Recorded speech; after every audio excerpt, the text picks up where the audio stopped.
Good morning, students. This is Shraddha ma'am, your English teacher. Today we read a story, The Cat's Paradise, lesson number 7 of your book Tulip series.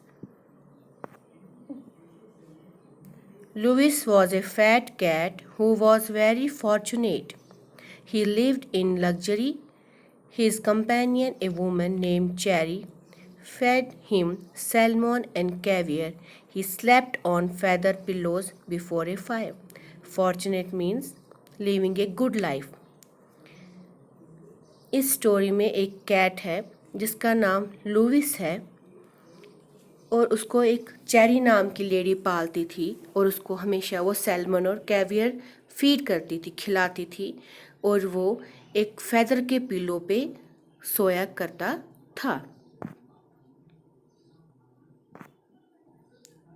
Still, Louis often stared longingly out the window. When he stretched his neck, he could sometimes see cats across the way, romping across slate roofs and lolling beneath the sun. Louis बेशक fortunate living रह करता था, लेकिन फिर भी वो सोचता था कि जो बाहर की कैट्स हैं वो उससे ज़्यादा फन करते हैं. वो कभी कभी सोचता था, अपनी गर्दन स्ट्रेच करता था और बाहर की कैट्स को देखता था कि कैसे वो रूफ छतों पे लटक रहे हैं, रोलिंग बीनीथ द सन के नीचे अपने आप को आराम कर रहे हैं. Louis wanted just one thing. He wanted to live the life of those cats on the rooftops. वो उन बिल्लियों की तरह रूफटॉप पे रहना चाहता था. Paradise, जन्नत. He puffed and he vowed the moment he had the chance he had run away to paradise.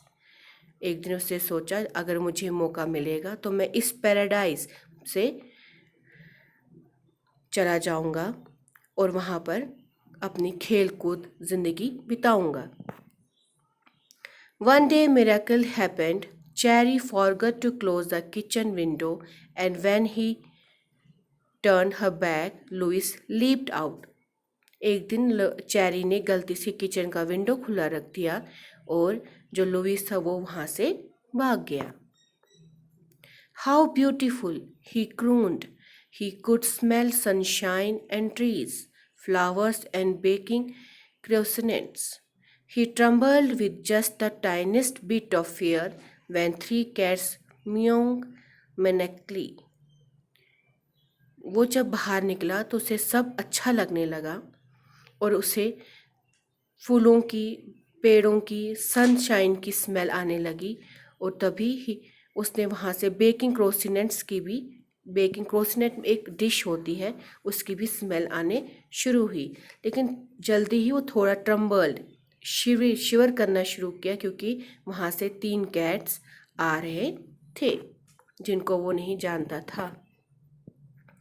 Approached, but they laughed at Louis. Silly goose, what are you scared of? They asked. Louis decided he had meowed too. He opened his mouth and joined in their wailing. When the others lowered along the rooftop, Louis lounged right beside them.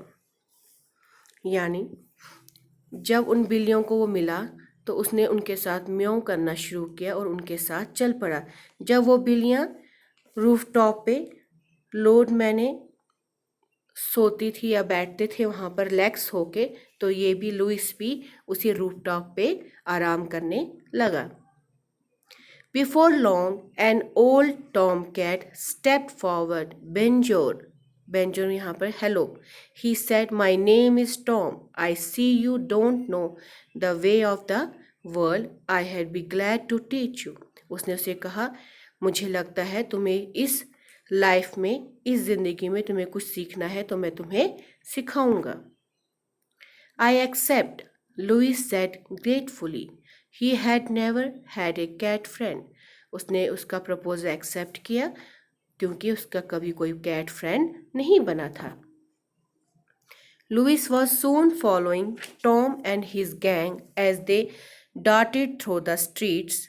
Like them, he drank water from gutters and it tasted sweeter than cream. और Louis Tom के पीछे पीछे और उसके gang के साथ चलने लग गया। जहाँ जहाँ वो स्ट्रीट में घूमते थे वो वहाँ पर जाता था, उनके साथ गटर का पानी पीता था, और जो उसको टेस्ट क्रीम से भी ज़्यादा मीठा लग रहा था। Everything seemed beautiful when a female cat passed by. Louis gasped with admiration. Good day, Louis said to the female. But the others bit his neck and showed him out of the way. तभी वहाँ से एक female cat आई। उसको देख के उसने नरमी से उसको गुड डे कहा, लेकिन जो बाकी कैट थे उन्होंने उसको सिर हिला के वहाँ से भगा दिया। तो स्टूडेंट्स, आज हम इतना ही पढ़ेंगे। We will continue it tomorrow. Good day, have a nice day.